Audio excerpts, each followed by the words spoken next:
Hola, mi nombre es Antonio Alcántara Montero, soy médico de familia y trabajo en el Centro de Salud de Trujillo. El objetivo de este vídeo es dar un poco a conocer las últimas novedades que se han producido sobre un concepto emergente que es el de dolor mixto.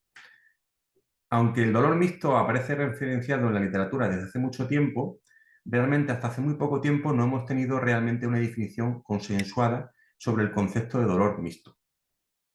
Clásicamente, los que nos dedicamos al mundo del dolor, pues diferenciábamos dos grandes grupos de dolor: el dolor nociceptivo y el dolor neuropático, que son los dos grupos que inicialmente también diferenciaba la Asociación Internacional para el Estudio del Dolor.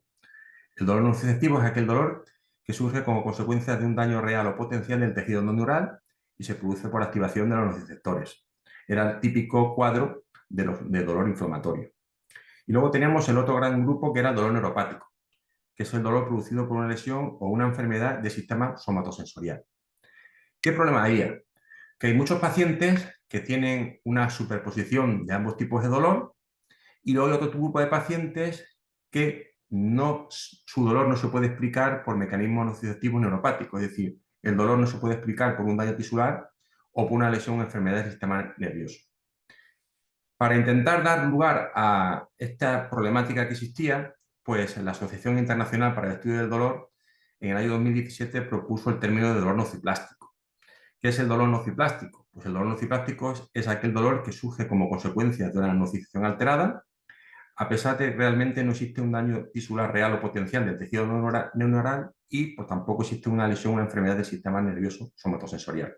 Dicho de otra forma, el dolor nociplástico es aquel dolor cuando realmente no existe una nocicepción alterada desde el punto de vista de dolor nociceptivo o dolor neuropático. Pero ¿cuál es el problema? Que muchas veces tenemos cuadros de dolor superpuestos, es decir, tenemos cuadros de dolor mixtos. Y para ello, la Asociación Internacional para el Estudio del Dolor no nos propuso este descriptor. Realmente no existía una definición consensuada de lo que realmente se podría definir como dolor mixto. Y fue el año 2019 cuando un grupo de expertos, comandado por Freihagen, propuso una definición que es la que actualmente está consensuada sobre el concepto de dolor mixto. ¿Qué es el dolor mixto? Pues una superposición compleja de los diferentes tipos de dolor, ya sea nociceptivo, neuropático o nociplástico, que actúan en combinación simultáneamente y o concurrentemente en una zona del cuerpo para producir el dolor. Y puede ser tanto agudo como crónico. Dicho de otra forma, de manera más sencilla, pues pacientes que tengan componentes ya sea nociceptivo, neuropático o nociplástico. Es decir, en esos pacientes decimos que tienen un dolor mixto. ¿Qué cuadros se caracterizan por tener dolor mixto? Pues prácticamente todos. Realmente hay algunos autores incluso que ya se plantean realmente si existe el dolor nociceptivo puro o el dolor neuropático puro. Pero por su frecuencia yo destacaría los siguientes: el dolor oncológico, el dolor lumbar, el dolor postquirúrgico y sobre todo también el dolor artrósico, es decir, lo que es la artrosis. Estos cuatro tipos de dolor pues prácticamente se consideran hoy día una etiología mixta. ¿Por qué es importante identificar los cuadros de dolor mixto? Pues se ha visto en la literatura y también existe bastante evidencia de que los pacientes que tienen dolor mixto pues tienen mayor comorbilidad, sobre todo de índole psicoemocional, sean cuadros de dolor de depresión, ansiedad o insomnio. Además, los pacientes con dolor mixto suelen responder peor a los tratamientos convencionales.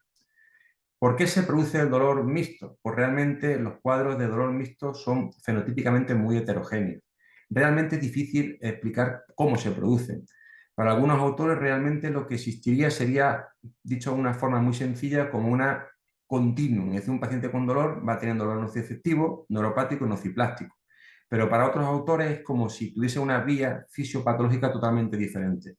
En cualquier caso, no se sabe muy bien cómo se produce. ¿Cómo hacemos el diagnóstico? Pues el diagnóstico, en este caso, lo tenemos que hacer con una adecuada exploración física y una adecuada anamnesis. ¿Por qué? Porque a día de hoy no existen herramientas validadas que nos permiten diagnosticar el dolor nociceptivo y el dolor nociplástico. Sí tenemos herramientas validadas que nos pueden ayudar a identificar el dolor neuropático, como son la escala de M4, el pain de TED u otro tipo de escala como es la LANS, básicamente. Pero a nivel del dolor nociceptivo y nociplástico no tenemos escalas validadas que nos ayuden a identificar este tipo de dolor. Por tanto, el diagnóstico es básicamente anamnesis y exploración física. Y por último, la pregunta que nos podemos hacer es el tratamiento. Pues realmente tampoco hay guías clínicas de dolor mixto y el tratamiento va a depender en gran medida fundamentalmente del componente de dolor que predomine, es decir, nociceptivo, neuropático o nociplástico. Es decir, si tenemos un paciente con un dolor mixto, pues tenemos que tratar el componente de dolor que esté predominando, ya sea el componente nociceptivo, neuropático o nociplástico. Creo que se han producido desde el año 2019 bastantes avances en el concepto de dolor mixto, que creo que es interesante que los conozcamos, porque es un término que utilizamos con muchísima frecuencia, pero como decía anteriormente, no está reconocido como tal por la Asociación Internacional del Dolor.